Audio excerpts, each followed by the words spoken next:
The movie opens up as an old woman writes a letter for her granddaughter. It is evident that the letter is meant to be given much later, when her granddaughter comes of age. She writes that someday darkness and problems shall surround the kingdom of Dinotopia. Even in such moments, she reassures her granddaughter that help will come. The old woman then opens a small wooden box placed on her table. Inside it is an extremely shiny, powerful artifact known as the Sunstone. The scene then shifts as a businessman named Frank Scott arrives at an airport. He is accompanied by his two sons, David and Carl Scott, who are actually half-brothers. The trio then get into a small, non-commercial plane and take off on an unplanned trip. Frank is flying the plane with Carl in the front seat with him. All the while, David nervously watches from the back seat. It is obvious that among the three, David is the most reserved type who just so happens to be afraid of heights. Sometime later, Frank offers the plane's control to Carl. The young man is hesitant, but when his dad urges him to fly the plane, he takes the opportunity enthusiastically. Frank, on the other hand, leans back and tells his son to wake him up 20 minutes later. Initially, everything seems to be going just fine as Carl is handling the plane extremely well. Things, however, begin to take a turn for the worse, and that too very quickly. A storm emerges out of nowhere, and Carl wakes his dad up. Frank immediately takes control of the plane, but the wind is too strong. The plane rapidly loses height and eventually crashes into the sea below. As the plane begins to sink deeper, Carl manages to free his brother, who immediately swims up. Carl then heads back to grab their father, but the old man is caught in the seatbelt. Frank realizes there is no way for him to escape, and thus pushes Carl away. Just when the young man swims up for air, we see a giant fish swimming towards the sinking plane. Following this, the two brothers manage to ride out the stormy waves by sticking together. They keep swimming until eventually the storm subsides and they finally make it to land. It appears to be a huge deserted island with no signs of any town or village.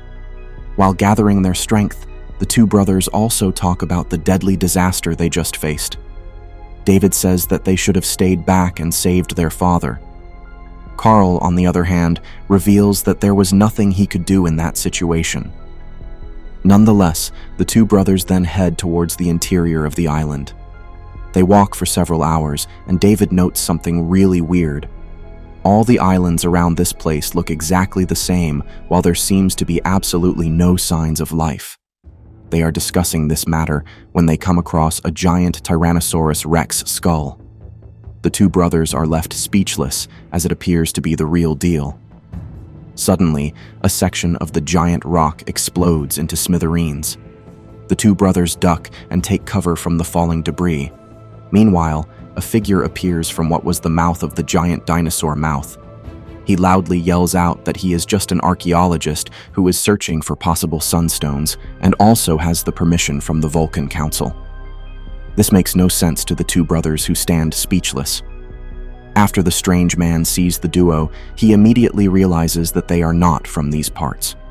He introduces himself as Cyrus Crab and says he has an interest in archaeology. Noticing that the youngsters are lost, Cyrus reveals that they are in Dinotopia and offers to accompany them to the bus stop. On this mysterious island, there is no telephone and no other means of communicating with the rest of the world. While walking through a village, they notice that some villagers are fleeing in despair when they discover that they are being chased by an ankylosaurus. The creature seems to be dazed and in pain due to some unknown reason. This is when a beautiful young girl named Marion Waldo approaches the beast to find out what's going on. After calming the dinosaur down, she manages to rid it of a terrible toothache. Meanwhile, before saying goodbye to the young men, Cyrus hands them his store card and recommends that they go to the capital, Water City, where they will receive help with everything they need. Coincidentally, Marion is also on her way to the city and accompanies the pair to the bus, which is actually a brachiosaurus. On the way, they need to make a stop because it's getting dark, and there are Tyrannosaurus footprints everywhere. So, the best decision to make is to find a safe place to spend the night and continue their journey the next morning. After finding shelter and eating, the group goes to sleep, but David hears a strange noise and gets up in the middle of the night. He immediately wakes up his brother, and after looking out of the window, Carl tells him that they are safe. Suddenly, a T-Rex destroys the shelter, and everyone immediately has to flee to escape alive. During her escape, Marion stumbles and falls to the ground. She is about to be devoured when the Skyback's pilots show up and, with the help of their pterosaurs, manage to scare off the predators. When the area is safe, Unu, the squad leader, guides the survivors back to the Brachiosaurus. The next morning, they manage to reach their destination. At this point, Carl and David discover that Marion is the daughter of the mayor of the City of Waters and are invited to register as Dinotopian citizens. After signing up, Carl discovers that he won't receive any help to leave the island, and he becomes desperate. The mayor reveals that for centuries, countless people have tried to leave Dinotopia, but all have perished on the way. Now that the town has new residents, Marion is tasked with introducing them to the customs of her people and decides to start by taking the brothers to the library. Once there, they meet Zippo and are surprised to discover that some dinosaurs have learned to speak the human language. That evening, the young woman celebrates her 18th birthday and receives a special gift from her father. The light stones are extremely rare minerals and are responsible for generating all the energy on the island. So, her father presents her with a necklace that belonged to the girl's late grandmother. The next day, she takes David to see Dinotopia's main energy source, which is located at the top of a tower. To get there, the couple has to climb a staircase with 361 steps, and the young man is impressed by the view from the top. At that moment, he comes across the most powerful light stone ever found and is enchanted by its beauty. Every night, the main light stone regenerates the other gems that are in the possession of the villages scattered across the island. While David learns more about Dinotopia, Carl pays a visit to Cyrus's store and asks for his help to get out of the place. The young man can't wait to return home, but everyone says it's impossible to leave. When he hears this, Cyrus says that if anyone leaves the island, Dinotopia will be at risk, as the whole world will know of its existence. Because of this, the mayor will do anything to ensure that Carl can never leave. However, Cyrus is working on a map that can guide Carl back home. According to him, all he needs to complete it is a diary that is kept with the archives of the old library. The problem is that Zippo is the only one who has the key to this place. So, if he wants to escape, Carl will have to do the dirty work of stealing it. After accomplishing this mission, he manages to get the diary and gives the notes to Cyrus. Meanwhile, David continues to work hard to become a true Dinotopian and even learns to speak the language of dinosaurs. That afternoon, the two brothers get into an argument after David says he doesn't miss his old life or even his late father. The fight quickly develops into a duel, and accidentally, they both end up falling into a waterfall.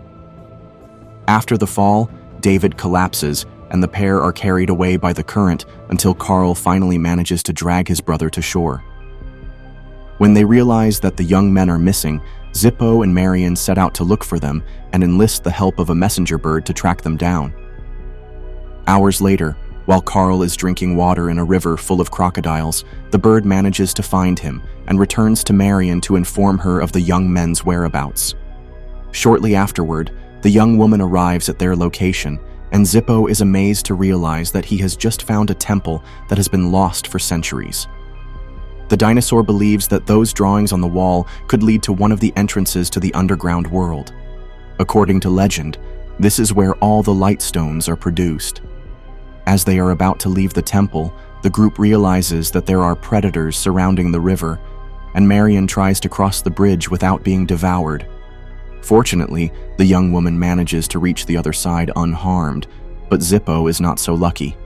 The scaly guy ends up being knocked into the water and has his tail swallowed by the reptiles. However, Carl manages to help him escape and, with the help of his friend, takes David back to the Water City.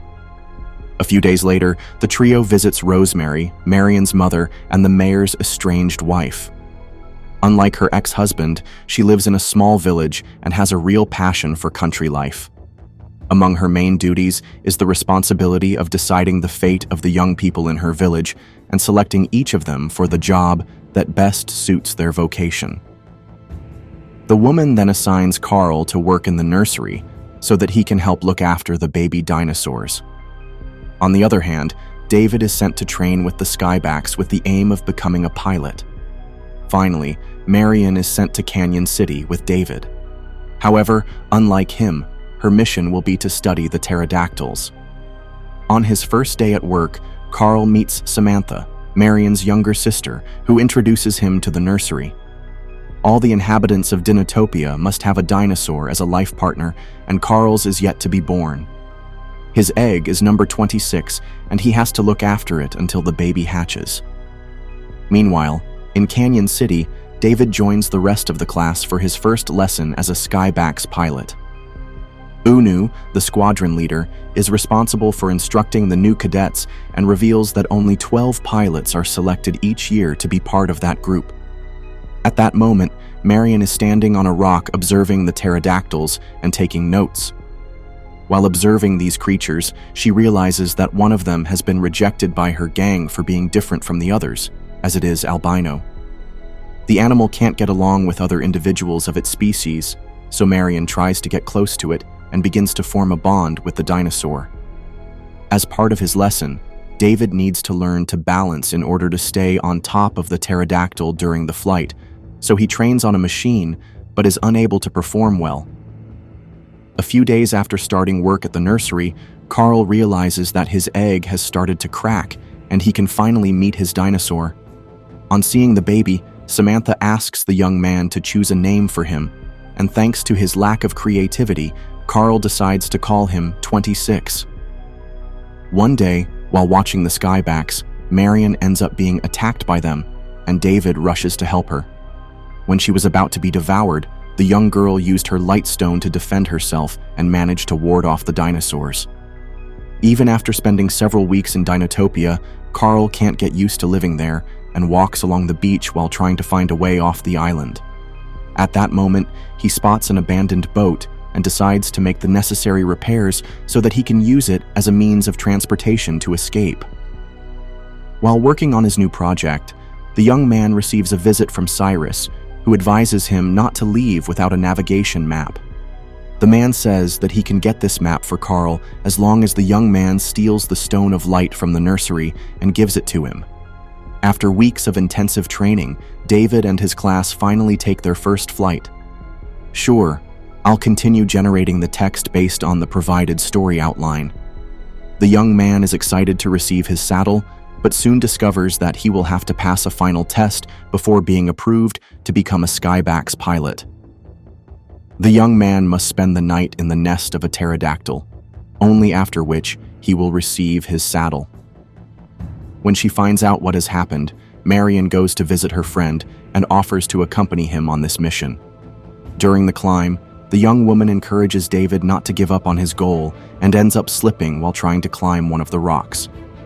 Seeing Marion in danger, the young man reaches out to her and manages to pull the girl back up. Although terrified, they manage to reach the top and feel relieved when they find the nest.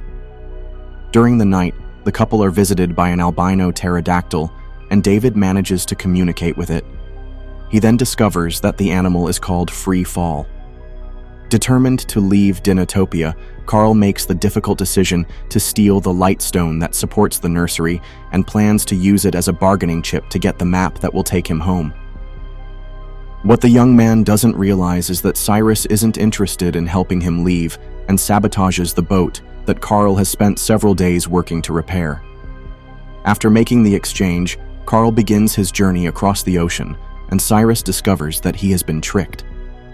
Instead of handing over the Stone of Light, Carl takes the jewel with him to the boat and manages to throw it back into the nursery. Meanwhile, 26 is looking for him and spots his human trying to cross the ocean. He quickly jumps into the sea and tries to swim to reach him. At this point, the young man realizes that his boat is sinking and uses a bucket to remove the water. However, when he realizes that 26 is drowning, He jumps into the water and swims towards it. After saving him, Carl returns with the baby to the island and takes him safely back to the nursery. Now that he has passed the final test, David has been approved to take part in the graduation ceremony where the new cadets will have their first and only chance to qualify as a Skyback's pilot. If no pterodactyl answers their call, they will be dismissed from the squadron. Minutes before David's final test, his brother Carl shows up and joins Marion in the stands. It is obvious that no matter how much the two brothers fight, they always have each other's back. The ceremony soon starts, and Romana goes as the first cadet to face the exam. It doesn't take her long to summon her stead, and she passes with flying colors. Gradually, the cadets come and try their luck one by one. Finally, it is David's turn, and he proudly climbs to the dais. He then extends his arm, a symbol for the pterodactyls to come to him. Unfortunately for him, none of the Skybacks answer his call. David knows this is the end and returns with his head bent down. Frustrated at the outcome, he returns the saddle to his instructor and goes back to his room to pack and leave. Nonetheless, he pays one last visit to the training room and decides to give it another go. So the young man takes his saddle and walks to the track. When they realize what is happening, everyone gathers around him as they are curious to know what will happen this time. Freefall heeds David's call, and for the first time in his life, he gets to ride a Skyback's.